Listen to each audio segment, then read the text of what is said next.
E aí, meus amigos, sejam bem-vindos ao Café com Dois Pão. Esse lugar para a gente falar de Bíblia, teologia, de uma forma leve, simples, descomplicada e que talvez faça sentido para vocês. Hoje, a nossa conversa vem de uma caixinha do Instagram. Por que ninguém ou por que poucos defendem o igualitarismo na igreja?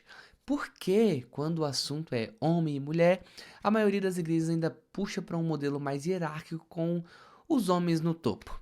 Será que isso é realmente bíblico ou tem mais coisa envolvida? Primeira coisa que a gente precisa entender: ninguém lê a Bíblia de forma neutra. Toda a leitura bíblica ela passa por filtros: contexto histórico, cultura e a cultura da igreja onde está inserido, a criação, as experiências, as dores.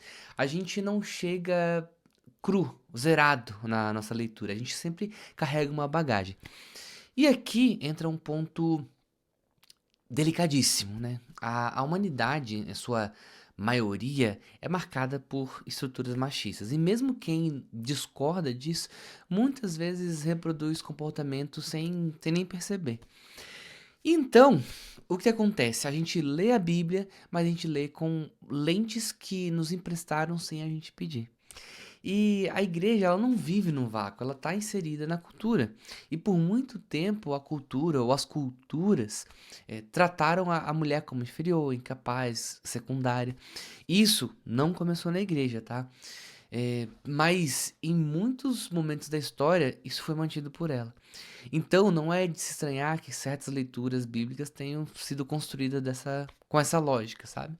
Mas graças a Deus as coisas elas estão mudando. A gente precisa reconhecer, muita coisa já mudou. A gente vê hoje, mesmo não tanto quanto deveria, mas a gente vê leis mais justas, leis de proteção sendo criadas, mais visibilidade, mais espaço de fala, mais consciência. E isso não é uma ameaça para o evangelho, na verdade é o cumprimento do evangelho, é o resgate da dignidade.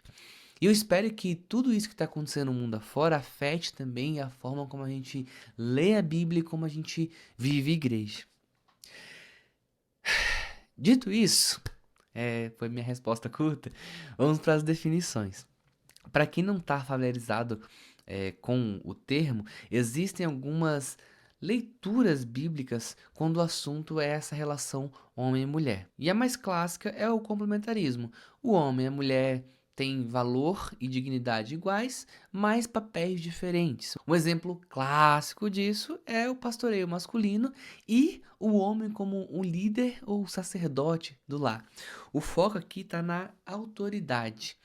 Já o igualitarismo, o homem e a mulher têm valor igual, dignidade igual e funções iguais. Não existe restrição baseada no gênero. Mulher pode liderar, ensinar, pastorear.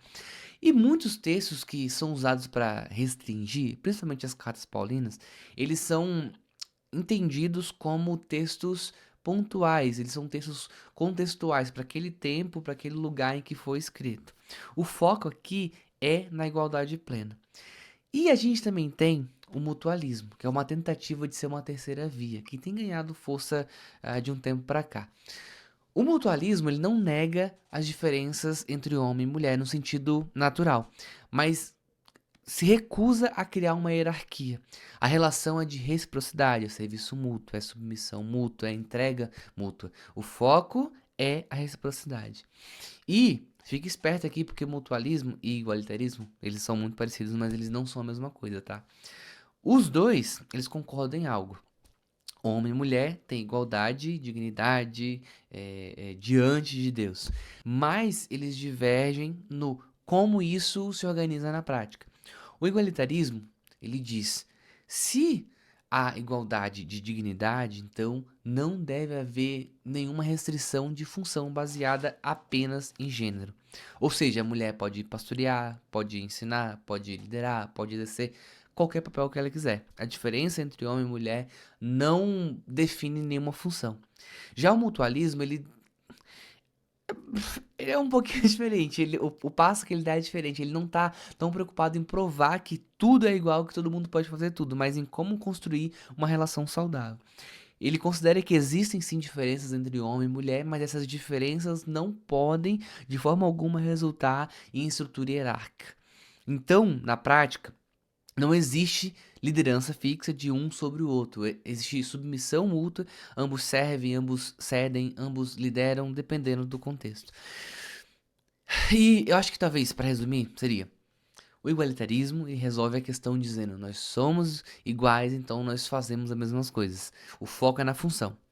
Já o mutualismo, ele diz nós somos iguais, então ninguém manda em ninguém. O foco está na relação, tá? No fim, os dois eles estão tentando dizer a mesma coisa, como viver em igualdade sem cair em dominação. Só que eles chegam lá por caminhos diferentes. Eu vou tentar dar um exemplo aqui para ver se a gente consegue visualizar um pouco melhor. Se fosse a questão do igualitarismo, eu e a Isabelle vamos no mercado. Na hora de passar no caixa, as compras são colocadas em sacolas. O igualitarismo falaria: olha, vamos dividir 5 sacolas para você, 5 sacolas para mim. Os dois cumprem a mesma função, a mesma, igual. Funciona? Funciona. Já o mutualismo, ele fala, vocês podem cumprir a mesma função, mas eu vou considerar a questão biológica, natural. Eu, por ser homem, tenho um porte físico maior e mais força do que a Isabelle.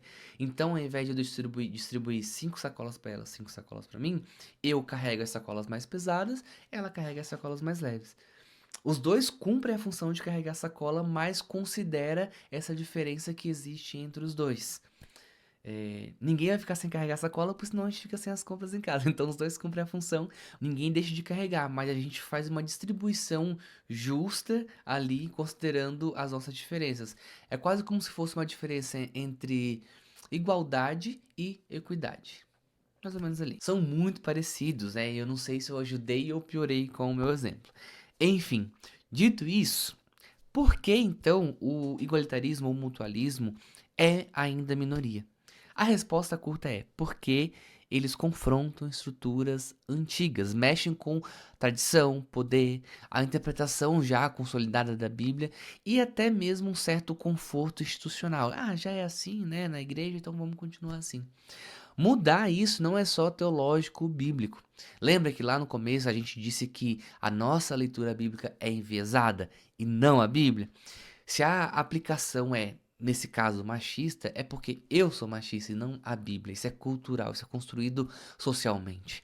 E cabe aqui lembrar também que qualquer leitura bíblica que reduz a dignidade humana, subjuga ou hierarquiza relações é uma leitura diabólica e está longe de refletir o coração e o caráter de Deus. Isso vale para tudo, tá? É o machismo, o racismo, a LGBTfobia, a guerra lá no Oriente Médio, no qual Israel acha que pode, né, exterminar o outro povo por ser o queridinho de Deus.